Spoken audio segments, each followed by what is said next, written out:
This is a top 5 takeaways video summary of The Little Book That Beats the Market by Joel Greenblatt, the famous inventor of the magic formula. What should you be doing with all your hard-earned money? You could put it under a mattress, lend it to a bank, lend it to a company, or you could invest it in a company, in the stock market. This is probably the best alternative. The problem is just that most people have no business investing in individual stocks on their own. Or, as Joel Greenblatt puts it, choosing individual stocks without any idea of what you're looking for is like running through a dynamite factory with a burning match. You may live, but you're still an idiot. There is a solution though. It's all too early in the video for me to reveal it, but let's just say that it rhymes with the magic formula.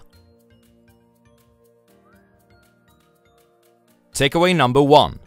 The madness of the markets. Think of a company. Any company. Oh, that's a good one. Yep, Amazon it is. During the last year, you could have bought Amazon for as low as $1,377 and as high as $2,012. A price difference of about 50%.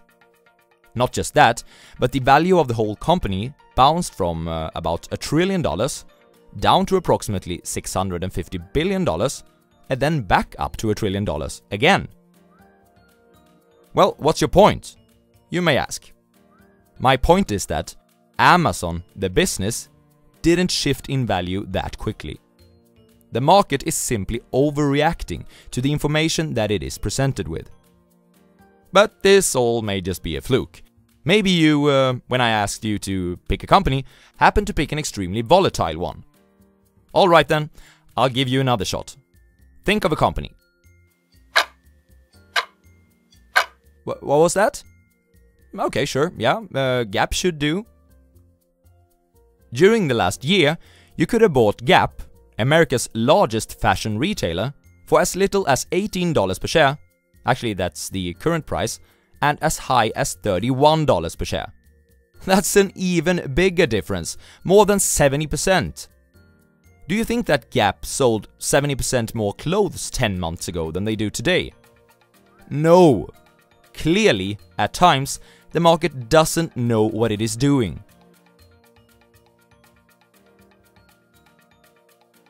Takeaway number 2. How much is a business worth?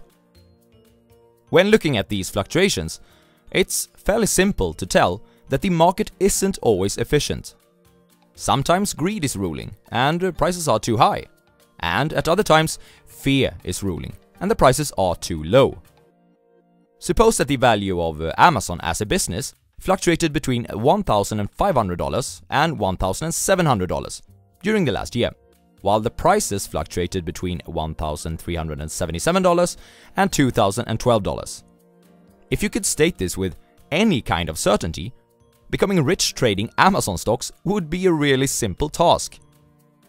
Just buy it whenever the price goes way below $1,500 and sell it whenever it goes way above $1,700.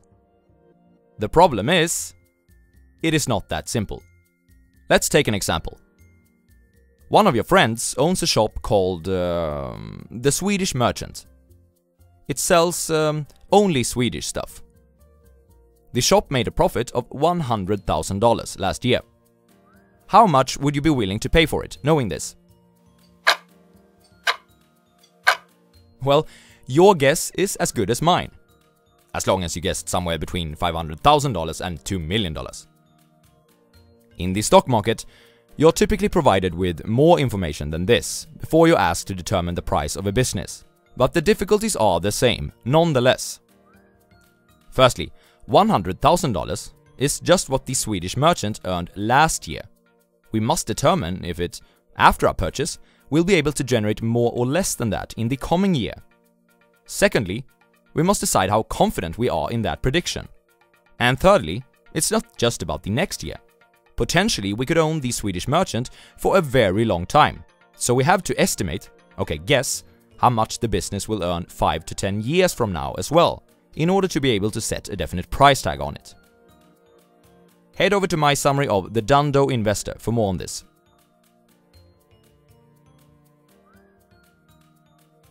Takeaway number 3.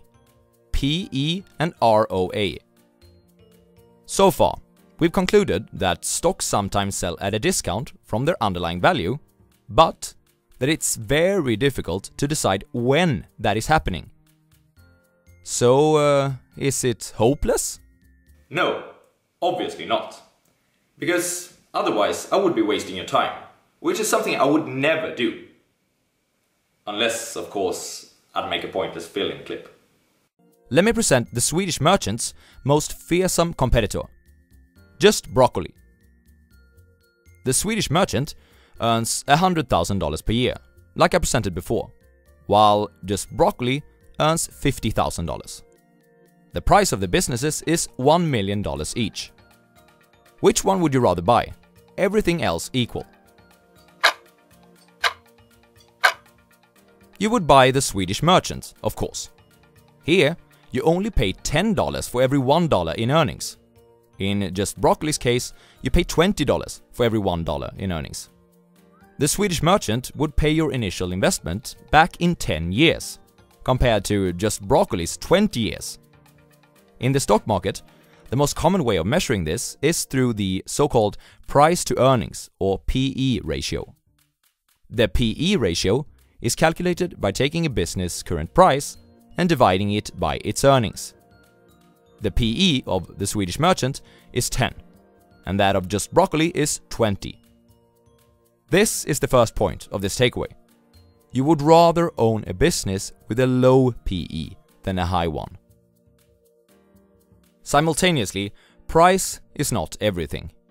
Even buying at a low PE can result in a disastrous investment. You must also make sure that you buy a good business.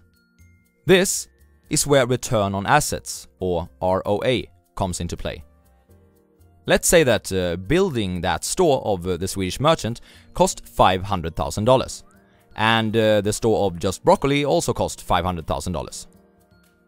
Everything else equal, would you rather invest in the company that can build stores with $100,000 in profits for $500,000, or the company that can build stores with $50,000 in profits for $500,000? Once again, you would prefer the Swedish merchant's business. This ratio is referred to as return on assets, or ROA. The higher, the better. It says something about the quality of the business, and with comparable companies, it can often show you which of the companies that possess the best moat, something that Warren Buffett loves to see in his investments. For more on important ratios to consider when making an investment, please see my summary of The Interpretation of Financial Statements by Benjamin Graham. Takeaway number 4. The magic formula. If you stick to buying good companies, or in other words, those with a high ROA, while buying these companies at low prices, or in other words, when their PE ratios are low, you will end up buying underpriced businesses. Joel Greenblatt even constructed a system that will do just that for you, which he calls the magic formula. It's simply ranking companies according to their combined score in these two regards: the quality and the price of the business. Intuitively, it does make a lot of sense. And when backtesting it, it does make a lot of financial sense as well. During the 17 years period that Joel Greenblatt evaluated the magic formula, it outperformed the overall market by about 18%, returning 30.8% per year rather than 12.3% per year. With such a return, $10,000 turned into almost $1 million in 17 years, as compared to the market's more modest increase to just $70,000. Some of the companies that you'll invest in using this formula will turn out to be crappy investments, but the important thing is that, on average, it will help you to find true bargains. If you're not impressed by the results yet, consider what happened when Joel Greenblatt divided companies into 10 different groups, ranking them with the formula. As you can see, it's quite a good predictor. The best group performed better than the second best, and the second best performed better than the third best, and so on. Crazy!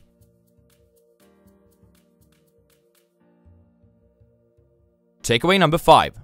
Step-by-step instructions. Here comes a step-by-step instruction on how to invest using the magic formula. But just remember, the ideas and strategies presented on this channel should never be used without first assessing your own personal and financial situation, or without consulting a financial professional. Please remember that past performance may not be indicative of future results.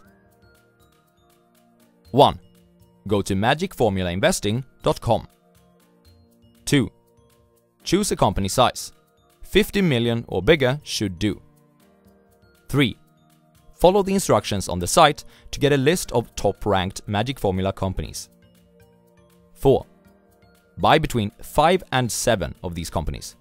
Spend 20 to 33% of the capital that you intend to invest. 5. Repeat step 4 every 2 to 3 months until all your capital is invested. This should result in a portfolio of about 20 to 30 stocks. 6. Sell the stocks after holding them for a year. For tax purposes, hold the winners a few days longer than a year and the losers a few days shorter. Repeat step 4 with the money from your selling. 7. Continue the process for many years. If you are like me, and you find investing to be a very challenging and stimulating interest that you don't want to throw away for some automatic formula, with a name that makes it sound like a scam by the way, you could use it for screening purposes only. For example, find the top 100 companies according to the magic formula and then pick your favorite 10 out of those. A quick summary.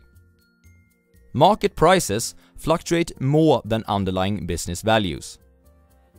It's difficult to estimate the future earnings of a company, and therefore also what a fair price of that company should be. Most investors have no business doing this. PE and ROA are two of the most, if not the most, important quantitative factors to consider when buying stocks. According to the magic formula, if you buy stocks with a low PE and a high ROA, you will outperform the market by a wide margin over time. Go to magicformulainvesting.com and get started. And last, but not least, it is difficult to come up with something that rhymes with magic formula. Cheers!